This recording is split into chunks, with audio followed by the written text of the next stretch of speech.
നമ്മൾ ആ വീട്ടിലാണ് താമസിക്കാൻ പോകുന്നത്. തുറന്നു തരാൻ ആളൊന്നുമില്ല. ഇതൊക്കെ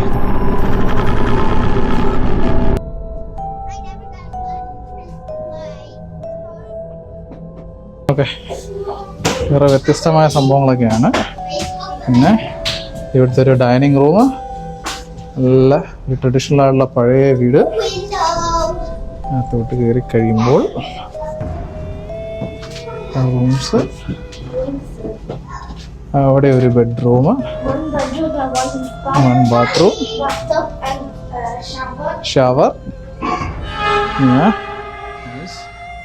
പിന്നെ ഇതിനകത്ത് ഹൈലൈറ്റ് എന്ന് പറഞ്ഞാൽ ഈ ലിവിംഗ് റൂമാണ്. ഇല്ലടാ, ഇവിടെ ഏറ്റവും ഇഷ്ടപ്പെട്ട റൂംസ്.